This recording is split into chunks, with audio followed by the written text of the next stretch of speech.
বিশ্বাসে মিলায় বস্তু তর্কে বহুদূর, এটা তো আমরা সবাই জানি।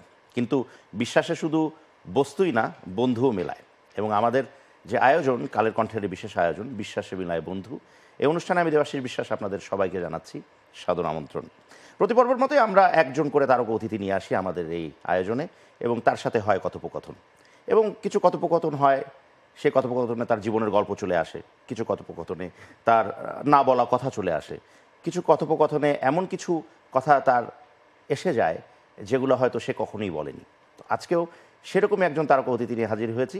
এবং আমাদের আজকের যিনি তারকা অতিথি, তার কথা যদি আমি এভাবে বলি যে তিনি একটা সময় এরকম হয়েছিল যে এটাকে বলা হয় ভিনি ভিসি ভিডি, এলেন, দেখলেন, জয় করলেন, এবং সারা বাংলাদেশে তার নাম ছড়িয়ে পড়ল। এবং এখনও তিনি সেরকমই একজন স্বনামধন্যা।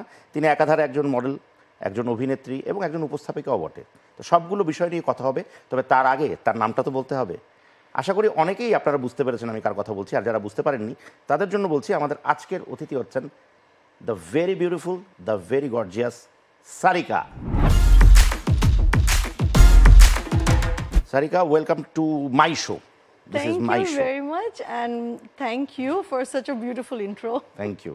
এবং এই অনুষ্ঠানের নাম যেহেতু দেবাশিস বিশ্বাস, এজন্য আমার উপর বিশ্বাস রাখা যাবে, বিশ্বাস রেখে কথা বলতে হবে, কোনো প্রবলেম নেই। ঠিক আছে। আমাদের যে আয়োজনটা বিশ্বাসে মিলায় বন্ধু, এখানে আমরা 3টা সেগমেন্টে ভাগ করে সাধারণত কথা বলি। তো আমাদের যে প্রথম সেগমেন্টটা, সেই সেগমেন্টের নাম হচ্ছে, নামটা দর্শকদেরকেও বলি, তুমিও শুনে নাও। ওকে। প্রিয় দর্শক, আমাদের প্রথম সেগমেন্ট, যেটা আপনারা খুব ভালো করে জানেন, সেই সেগমেন্টের নাম হচ্ছে জীবনের গল্প আছে বাকি অল্প। তো সারিকা, এই সেগমেন্টটা যেটা জীবনের গল্প আছে বাকি অল্প, এবং আমাদের সবার জীবনেই কিছু না কিছু গল্প থেকেই থাকে। তো জীবনের গল্প বলার স্কোপ অনেক সময় মানুষ পায়, অনেক সময় পায় না।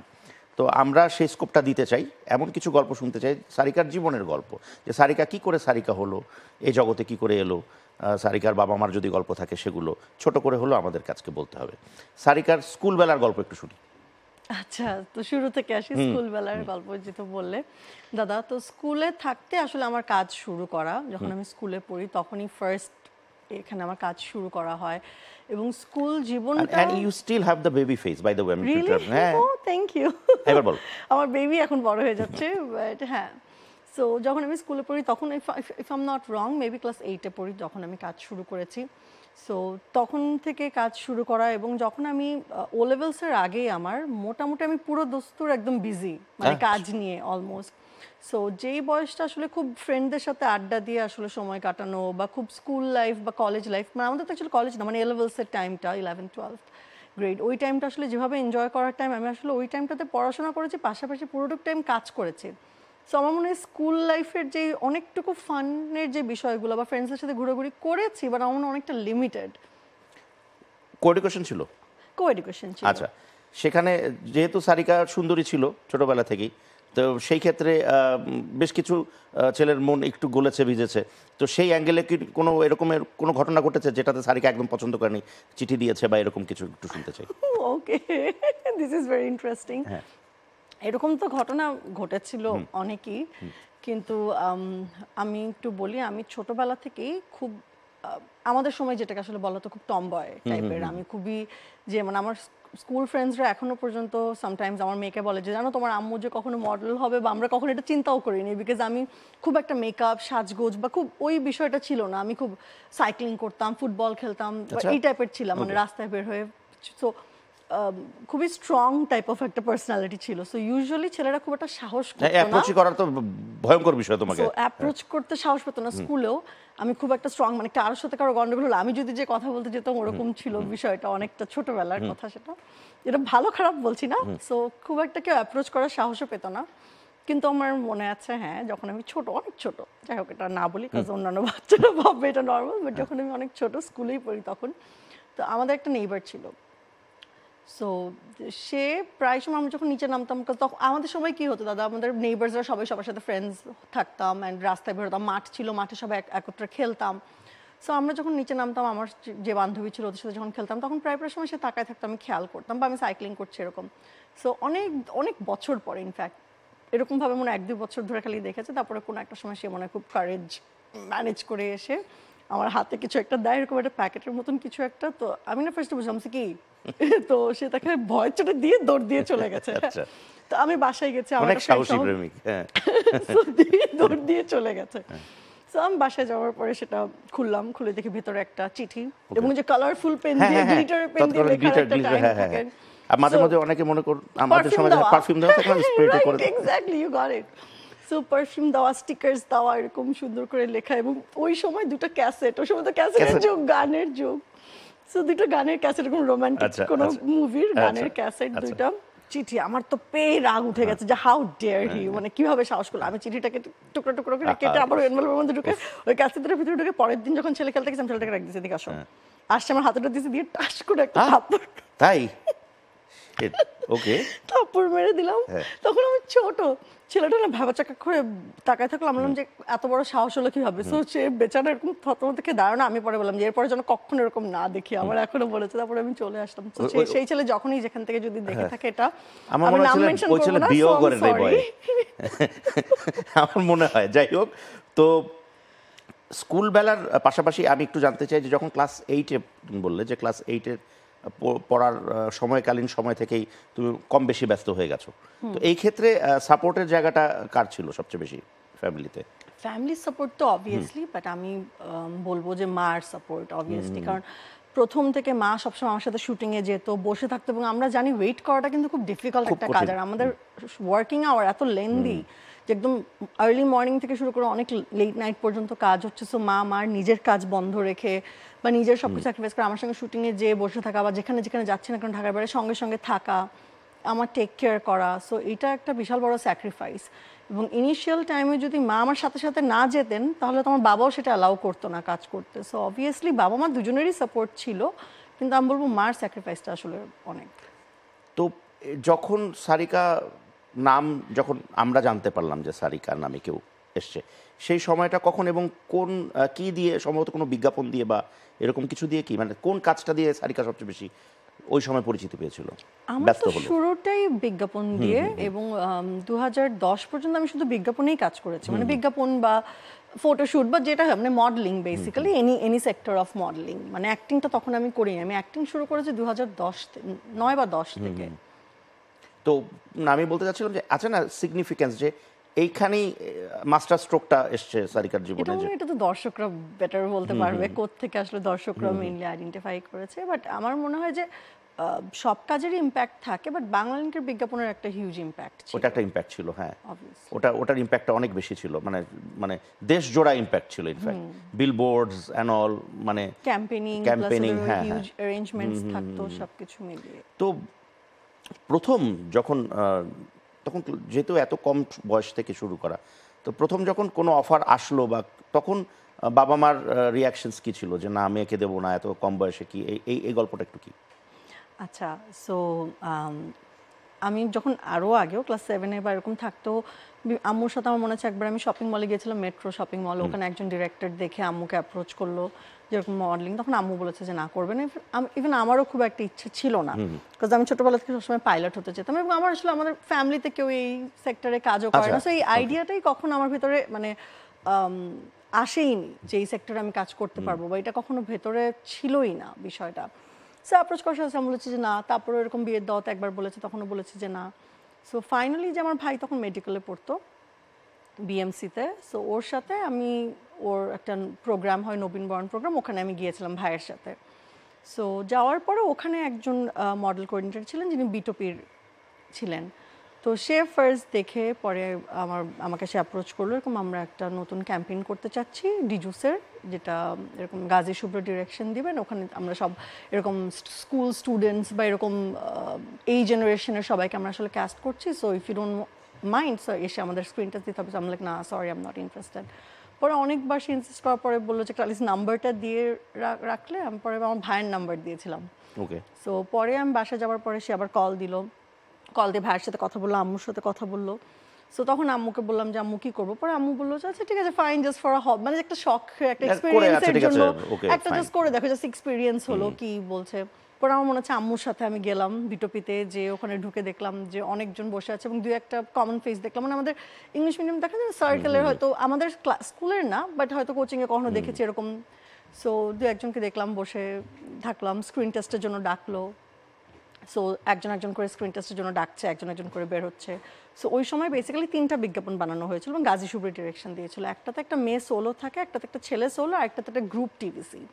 সো একজন একজন করে ভিতরে ঢুকলো। তো স্ক্রিন টেস্ট দিয়ে বের হচ্ছে। সো আমি যখন দিলাম স্ক্রিন টেস্ট, তো আমাকে বসে বলছে যে যদি এটা হয় তাহলে আমরা ফোন দিয়ে জানাবো। সো আমি তখন মানে বলছি যে যদি সোলো টিভি সিটার জন্য হয় দেন প্লিজ কল মি। হ্যাঁ, তো পরবর্তীতে এতগুলো লোকের মাঝে তো আর জানি না, তখন আমি ছোট মানুষ ছিলাম, কি ভেবে কি বলেছে। আমি ভেবেছি আল্লাহ এই কথা বলে দিয়ে আসছি, মনে হয় আর হবে না। এটা কিভাবে বলে দিয়ে আসলাম, এটা আউট অফ অ্যারোগেন্স না কিছু না। আমি কি তখন ছোট মানুষ ছিলাম, কি বুঝে বলেছে আমি নিজেও জানি না। উইদিন 1 উইক কল আসে এবং সেই সোলো টিভি সিটার জন্যই Okay. কল আসে। আচ্ছা। এবং প্রথম গেলাম গাজী শুভ্র যে ওনার যে স্টুডিও, ওখানে যে ওখানে আমরা শ্যুট করলাম। ডিজুসের ফার্স্ট টিভিসি আম্মু সঙ্গে গেল, সারাদিন আমরা শ্যুট করলাম। পরবর্তীতে বিটুপি থেকে ওই টিভিসিটা তো অন এয়ার হলোই, সাথে সাথেই আমাকে আবার কল দিল সিঙ্গারের বিলবোর্ডের জন্য। মানে উইদিন আ মান্থ বা উইদিন 2 উইকস কল দিল যে আরেকটা কাজ আছে আমাদের, সিঙ্গারের বিলবোর্ড। তখন সিঙ্গারের প্রচুর বিলবোর্ডস হতো সব দিকে, ওইখানে আমার একার একটা বিলবোর্ড সব জায়গায় গেল।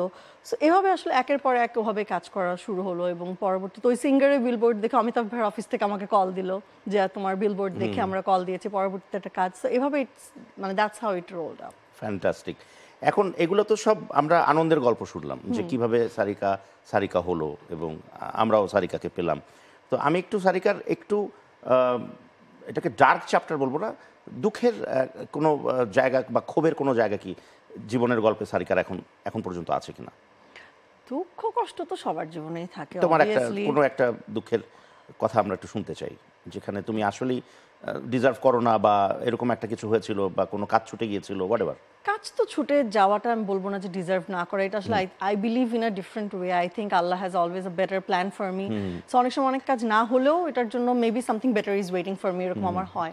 আর ছোটবেলার অবভিয়াসলি রিগ্রেট যদি বলি, হ্যাঁ ছোটবেলায় যেহেতু অনেক ছোটবেলায় কাজ শুরু করেছি, সো ওই কাজের যে ভ্যালুটা বা ওই ব্যালেন্সটা আমি ওই সময় আসলে রাখতে পারিনি দেখে হয়তো অনেক সময় যেখানে হয়তো অভিমান দেখানোর জায়গা না প্রফেশন, ওখানে আমি অভিমান দেখিয়ে ফেলেছি। সেটা যদি এখন হতো এই ম্যাচুরিটি Better আসার হতো, পরে, হ্যাঁ। তাহলে আমি অলওয়েজই বলি তাহলে at least, হ্যাঁ। ডিফারেন্ট ভাবে হ্যান্ডেল করতাম কাজকে বা কাজের সাথে। বা এটা যে অভিমান করার জায়গা না, এটা যে প্রফেশনাল জায়গা। ওই যেহেতু মানে খুব ইমোশনাল মানুষ আমি, এখন যেরকম ইমোশন আছে but I know how to handle ইট। ছোটবেলা হয়তো সেটা তখন পর্যন্ত শিখিনি যে কীভাবে ইমোশনটা হ্যান্ডেল করতে হয়, সেটা এনি কাইন্ড অফ ইমোশন। তো সেই কারণে হয়তো ওই সময় যেভাবে হ্যান্ডেল করেছি এখন হলে হয়তো ডিফারেন্টভাবে হ্যান্ডেল করতাম। এই সেকশনের একেবারে শেষ প্রশ্ন, খুব মজার একটা প্রশ্ন, সেটা হচ্ছে যে এখন সারিকাকে বিভিন্ন দেশেও পারফর্ম করতে যেতে হয়, বা কাজের সূত্রে হোক, ঘুরতে হোক, দেশের বাইরে যেতে হয়, বা দেশের ভিতরে থেকেও হয়তো ঢাকা থেকে কক্সবাজার যেতে হয় বা যে কোনো জায়গায় যেতে হয়, প্লেনে উঠতে হয়। প্লেনে উঠলে বসতে হয়, প্লেন উড়ে আকাশে। তখন কি কখনো কখনো এরকম মনে হয় ইস আমিও তো পাইলট হতে পারতাম, যে শখটা সারিকার ছিল? এটা আমার এখন আফসোস হয়। মানে I love my work, I love to act, I love what I do, but ছোটবেলা থেকে ভেতরে যে স্বপ্নটা, এটা যে সামহাউ অর দি আদার আমি কাজের জন্য দুইটা যদি সাইমালটেনিয়াসলি করতে পারতাম, আই উইশ যদি ক্যারি অন করতে পারতাম। বাট হ্যাঁ, এই আফসোসটা অ্যাট টাইমস আমার এখনো হয়, মনে হয় আই উইশ। ভালো প্রশ্ন করেছি না? হ্যাঁ।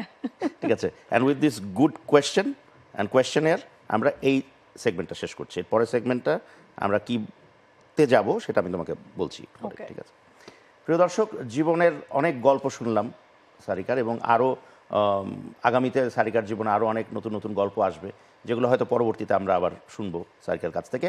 আমরা চলে যাচ্ছি আমাদের পরবর্তী সেগমেন্ট, যে সেগমেন্টের নাম হচ্ছে যদি কিছু মনে না করেন।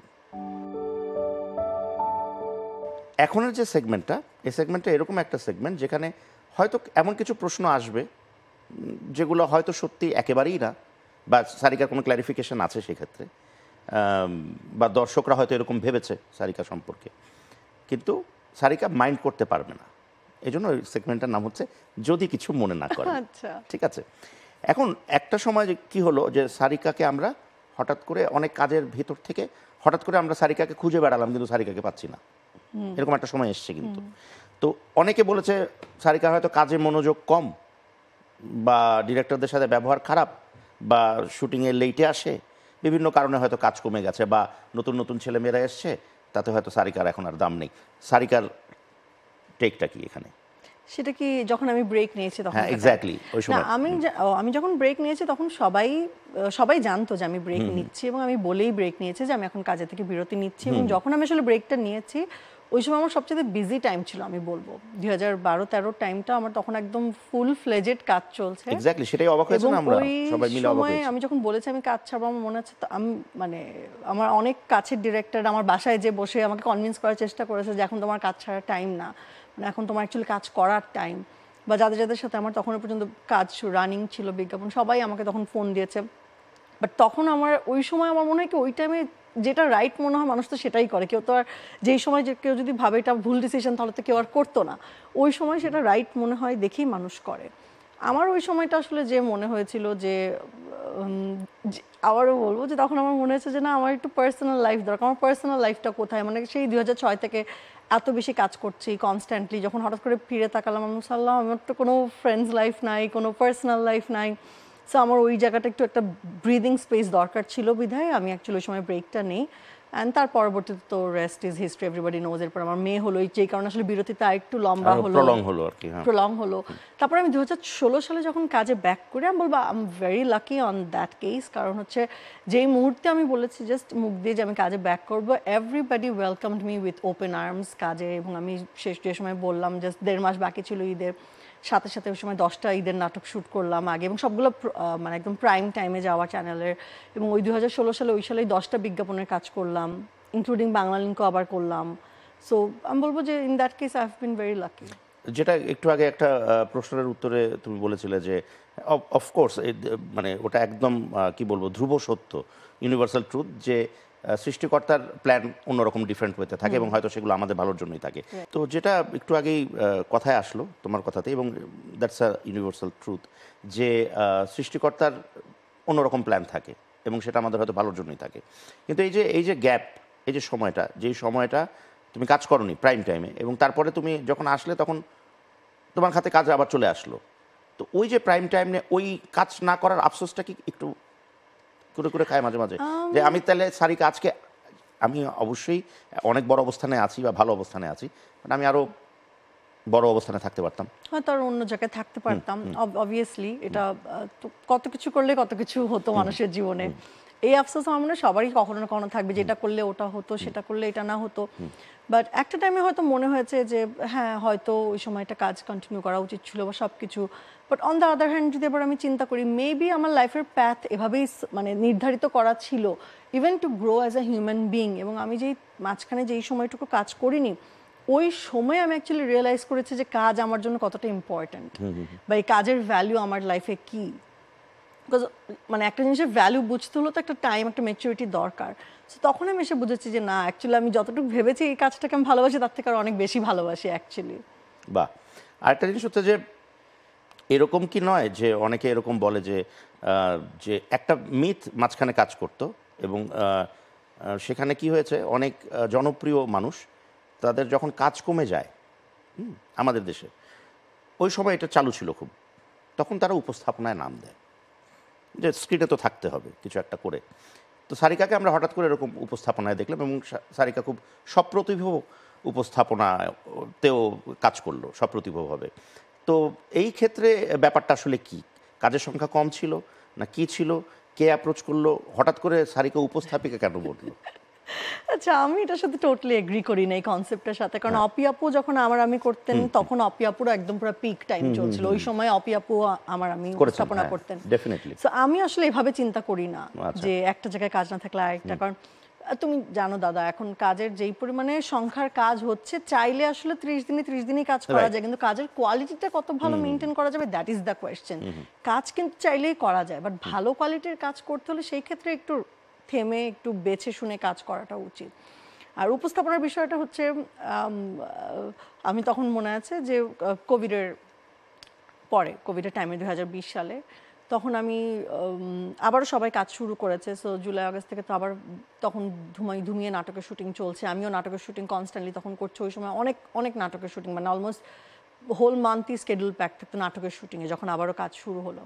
সো আমি একদিন এরকম শুটিংয়ে তখন আমাকে ফোন দিয়েছে মনে হয় যে প্রোগ্রাম প্রডিউসার ছিলেন সাজ্জাদ ভাই, আমাকে পাইনি, পরে আমার মাকে কল দিয়ে বলে রেখেছে যে আমি যেন আসলে কল দিই। আমি বলেছি তো শুটিংয়ে। পরে আমি লেট নাইট বাসায় ফিরেছি শুটিং থেকে এসে, তখন তো কোভিড টাইম, এসে আগে ফ্রেশ ট্রেশ হয়ে শাওয়ার নিয়ে খেতে বসছি, তখন আম্মু বললাম তোমাকে এরকম বাংলা ভিশন থেকে কল দিয়ে খুঁজছিল, তুমি একটু গেট ব্যাক করো। পরে আমি ফোন দেখে খুলে দেখলাম যে হ্যাঁ উনি কল দিয়েছিলেন, পরে ওনাকে আমি কল দিলাম, উনি তখন হঠাৎ করে আমাকে বললেন যে এর আগে তো আমি বহুবার আমিতে গেস্ট হিসেবে গিয়েছি, তো বললো যে আপু আমরা এরকম ভাবছি যে আপনাকে অ্যাঙ্কার হিসেবে মানে আমাদের প্রেজেন্ট করার জন্য। আমি তখন বললাম যে ভাইরা it's a very difficult job, because আমি তো কখনো করিনি, আমার কোনো এক্সপিরিয়েন্স নেই, অ্যান্ড আমি ক্যামেরার সামনে অ্যাক্টিংয়েই ঠিক আছে, এটা আমার মনে হয় অন্যরকম একটা দায়িত্ব যেটা আমাকে দিয়ে হবে না। পরে উনি বললো যে না আমাদের সবার বিশ্বাস আপনি পারবেন, আপনি জাস্ট একটু ট্রাই করে দেখেন যে কি হয়, আপনার যদি ভালো না লাগে আপনি করেন না। পরে আমি ভাবলাম যে ঠিক আছে ফাইন, বিকজ আমি itself it's a very prestigious show, and if I am not wrong longest running celebrity talk show.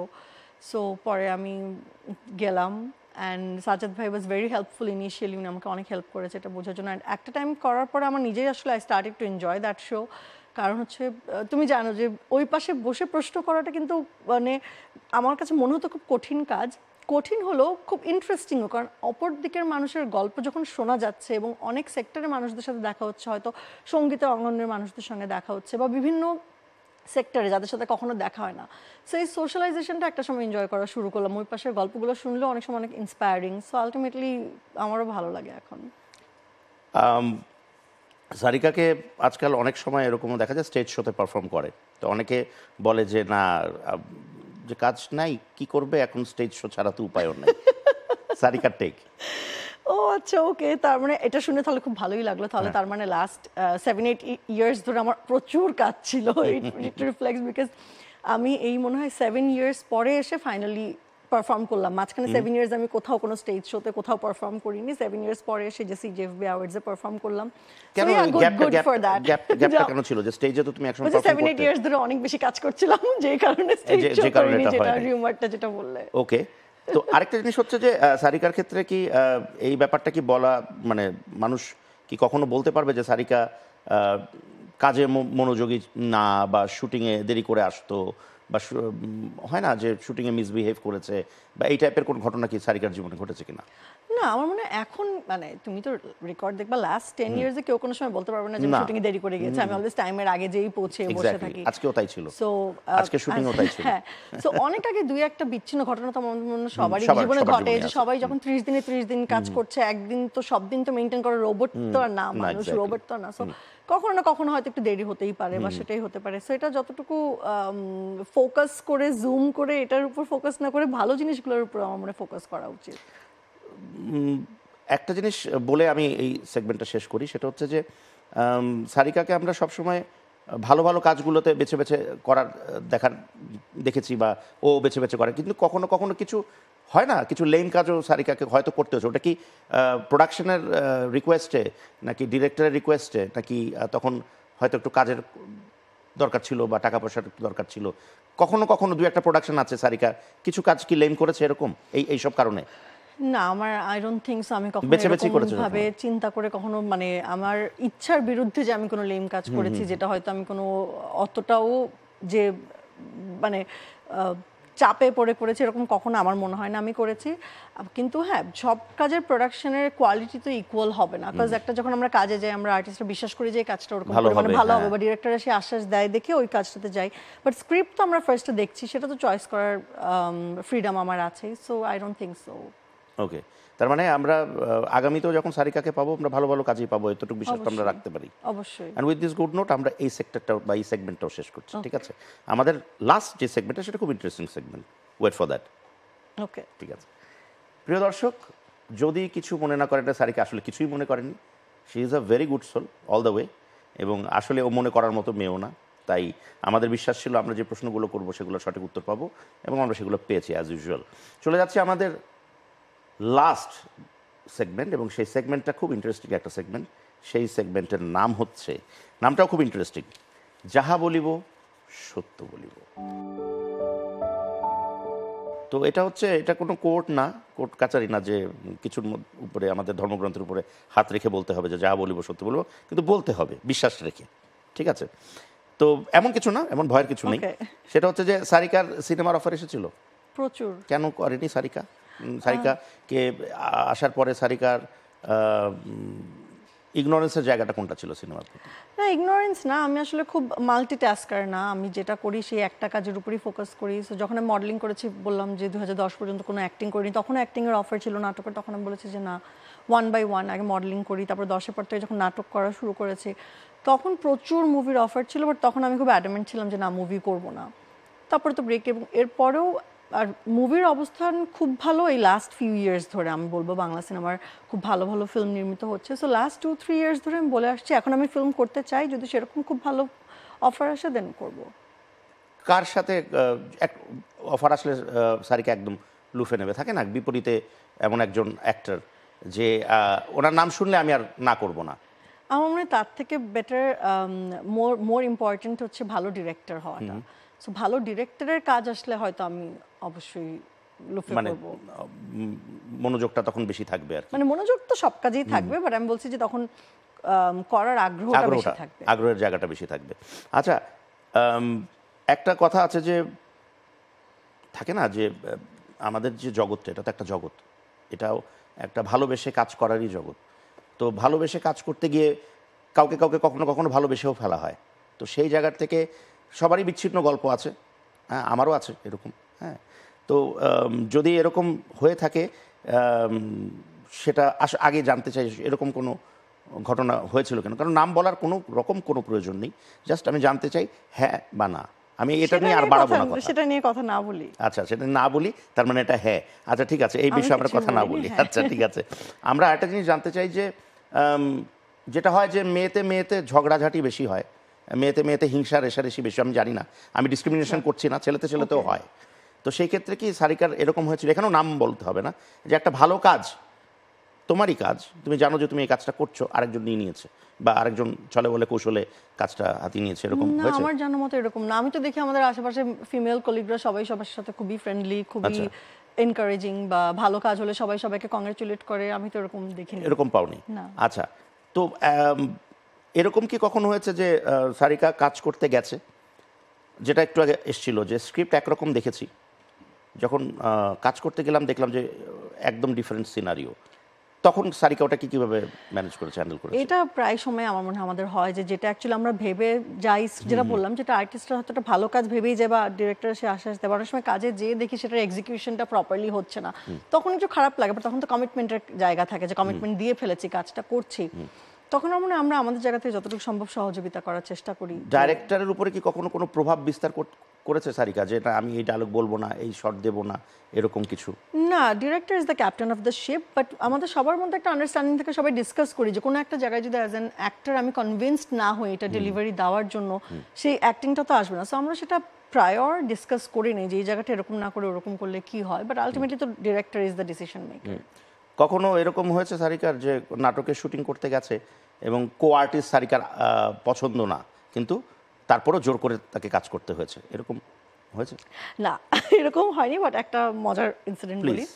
সেটা হচ্ছে অনেক আগে 2010-11 দিকে হবে। তো আমার সাথে ডিরেক্টরের সব কথাবার্তা হয়েছে যে ফাইনালি, সো আমি জানি অ্যাক্টিং করছে তখনকার খুব ফেমাস একজন অ্যাক্টর, তার সাথে আমার প্রায় কাজ হয়, আমি জানি সে হচ্ছে কো আর্টিস্ট। সেটা মানে ডিরেক্টরের সাথে আমার আগে কখনো কাজ হয়নি, তিনিও নতুন, খুব একটা কেউ যে জানে তার ব্যাপারে তা না। স্ক্রিপ্ট দিয়েছে, আমি স্ক্রিপ্ট পড়েছি, আমি সব কিছু কথাবার্তা বলেছি যে কো আর্টিস্টকে, সে আমাকে বলেছে অমুক একজন কো আর্টিস্ট, যিনি, বিকজ এটা তো আমাদের একটা অবভিয়াসলি প্রায়োরিটির ব্যাপার বা আমাদের ডিসিশনের ব্যাপার যে আমরা কাদের সাথে কাজ করবো করবো না। আমি সকালবেলা শুটিং সেটে গেছি, যে দেখি সে কো আর্টিস্ট তো নাই, এমন একজন কো আর্টিস্ট যিনি কোনো কাজ করে না বা কোনো কাজের সাথে সংশ্লিষ্ট, তিনি কোনো অভিনেতাও না। সো এটা তো বেসিক্যালি সে আমাকে চিট করেছে। অফকোর্স। সো ওইখানে যে আমি তখন ওখান থেকে বলেছি যে না, আমি এটা তো কাজ করবো না, বিকজ আমার সাথে যে কথা হয়েছে এই কো আর্টিস্ট, আমি ইনার সাথে কেন কাজ করবো? ইনি তো এমনও না যে কোনো অভিনয়ের ব্যাকগ্রাউন্ডেরই না। তো এটা তো ডিরেক্টরের সাথে আমার আগে কোনো কাজ হয়নি, কিছু না। পরে আমি ওখান থেকে চলে এসেছি, বিকজ এটা তো উনি যেটা করেছে, এবং গল্পেও যে দেখি গল্পেরও ঠিক ঠিকানা নেই, বা শুটিং সেটের বিষয়টাও খুব একটা প্রফেশনাল না। সো পরে ওখানে অবভিয়াসলি আমি কাজ করিনি, ওখান থেকে চলে এসেছি, কারণ এটা তো তার প্রফেশনালিজমের অভাব, আমার না। ওই কাজটা আর হয়েছিল পরে অন্য কাউকে না, দিয়ে? ওটা হয়নি? সেটা আর হয়নি। এটা এগুলা ওই সময় হয়তো হতো, এখনকার সময় এসে আর হয় না। এটা কি বুঝে সে করেছে সেই জানে, বা আমিও বা কেন করব সেরকম কাজ। আচ্ছা, সারিকাকে আমরা একটা জায়গায় খুঁজে পাই না, এমনি পাই, টেলিফোনে পাই, হোয়াটসঅ্যাপেও পাই, মাঝে মাঝে হোয়াটসঅ্যাপে তো পাই, কথাও হয়, সোশ্যাল মিডিয়াতে একটু কম কম বা একেবারে নেই বললেই চলে, এটা কি সত্যি? একেবারেই কেন? নেই আমি। যেখানে সবাই সোশ্যাল মিডিয়াতে আছে সেখানে সারিকা নেই কেন? আমি লাস্ট 7 ইয়ার্স ধরে কোনো রকম কোনো সোশ্যাল মিডিয়া ইউজ করছি না, না কেন? ফেসবুক না আমরা কি ইনস্টাগ্রাম। জানতে মানে একটু হলেও কি জানতে পারি যে এই কোয়েশ্চেনটা কিন্তু মানে আসবেই মাথায় যে কেন? ওকে, এই কেনর কোনো অ্যান্সার আমার কাছে নাই। ভালো লাগে না সোশ্যাল মিডিয়া? আমি এটার এগেনস্টও না, এটার অনেক অবদান মানে তুমি এখন কিন্তু এটা- একটা রেয়ার কেস।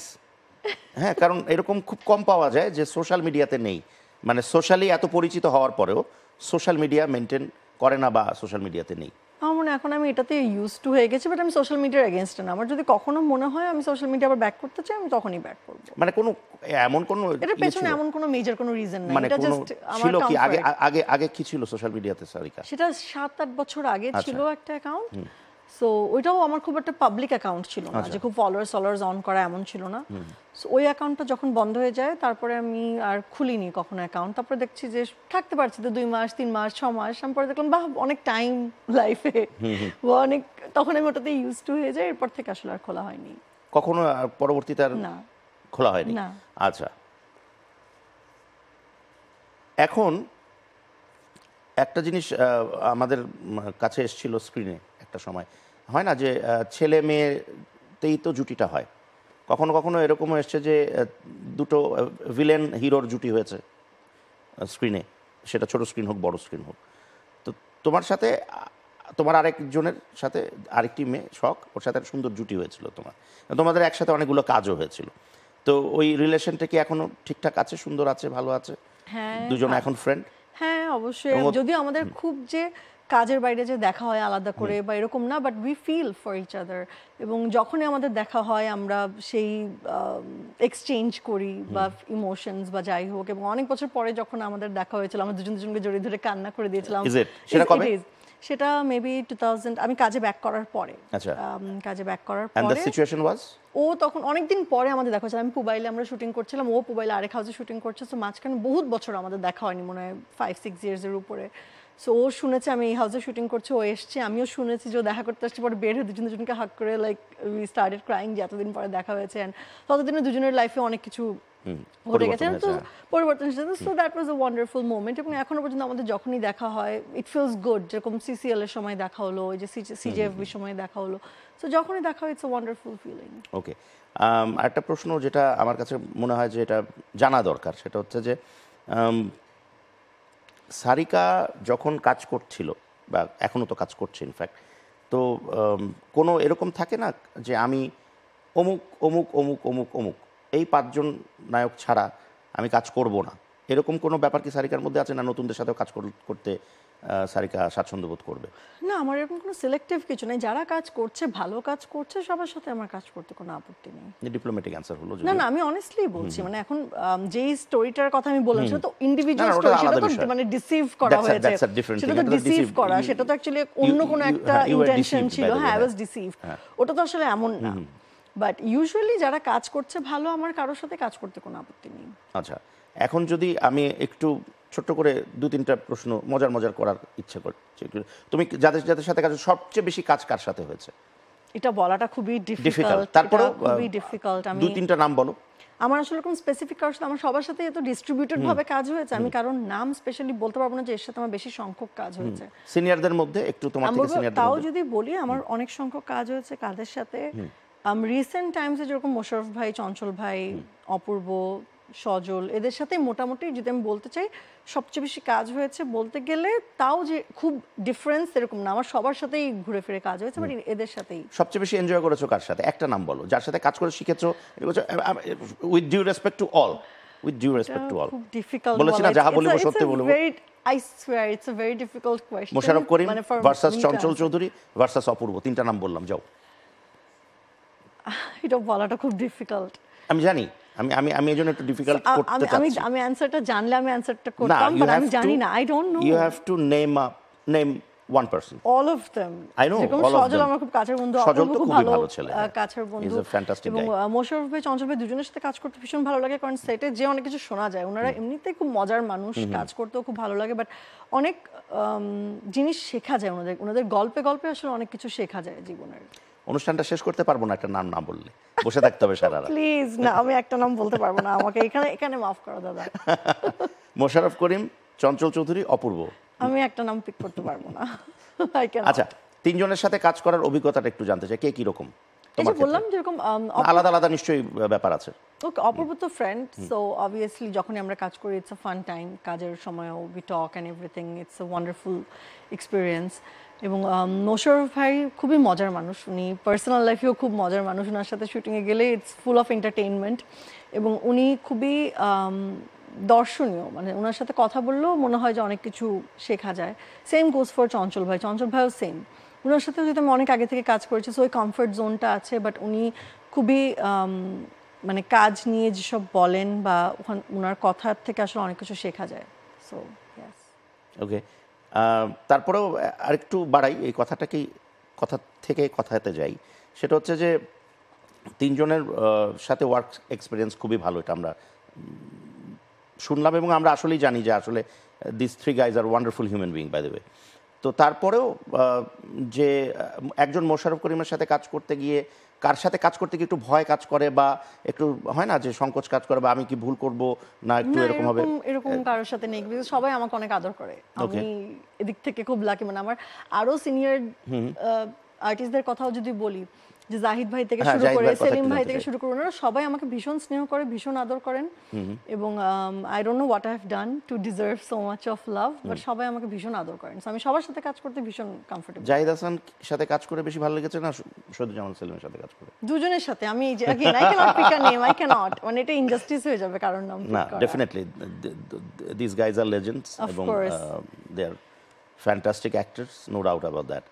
এখন একটা শেষ প্রশ্ন যেটা আমি করতে চাই এবং এটা সত্যিই বলতে হবে, যে একদম মন থেকে বলতে হবে এটা, সেটা হচ্ছে যে যে কোনো জায়গাতেই হোক, জীবনের ক্ষেত্রে হোক, কাজের ক্ষেত্রে হোক, সারিকা কি happy? It's a very tricky question. Um, if I say I'm happy, then it's like I don't have any more like desires or dreams. Jodi boli, if I'm not happy, then probably I'm not thankful enough. But no, I would say Alhamdulillah. Alhamdulillah, I'm happy, but I can still do a lot better than this. Okay, and with this good note, thank you so much. আমরা অনুষ্ঠান এখন শেষ করতে পারবো with a very bright smile, and thank you so much for coming. Thank you, Dada, for having me. Thanks to Color Conto as well. এবং যারা যারা দেখছেন সবাইকে ধন্যবাদ। Thank you so much. প্রিয় দর্শক, এই ছিল আমাদের সবার প্রিয় সারিকা, এমন একটা মেয়ে আসলে যার উপরে কেউ রাগ করেও থাকতে পারবে না, যাকে কেউ মন্দও বলতে পারবে না, শুধু ভালোবাসতেই পারবে। তা আমরা চাই সারিকার জীবনে এভাবেই ভালোবাসাটা বজায় থাকুক, সবার প্রতি যে ভালোবাসাটা সারিকা গ্যাদার করেছে সবার কাছ থেকে সেটা চলতে থাকুক এভাবেই, এই প্রক্রিয়া। অ্যান্ড আজকের অনুষ্ঠান এখানেই শেষ করতে চাচ্ছি এবং আপনাদের কাছে আর্জি জানাচ্ছি যে আগামী অনুষ্ঠানে অবশ্যই আমাদের সাথে থাকবেন, কারণ আমাদের আগামী অনুষ্ঠানও হয়তো এরকম ইন্টারেস্টিং হবে। সে পর্যন্ত সবাই ভালো থাকুন, সুস্থ থাকুন। কালের কণ্ঠের এই অনুষ্ঠানটি, যে অনুষ্ঠানটির নাম হচ্ছে বিশ্বাসে মিলায় বন্ধু, এই অনুষ্ঠানটির সাথেই থাকুন। বিশ্বাস রাখুন নিজের উপর, বিশ্বাস রাখুন মানুষের উপরে এবং অবশ্যই দেবাশিস বিশ্বাসের উপরে একটু হলেও বিশ্বাস রাখবেন। Thank you so much.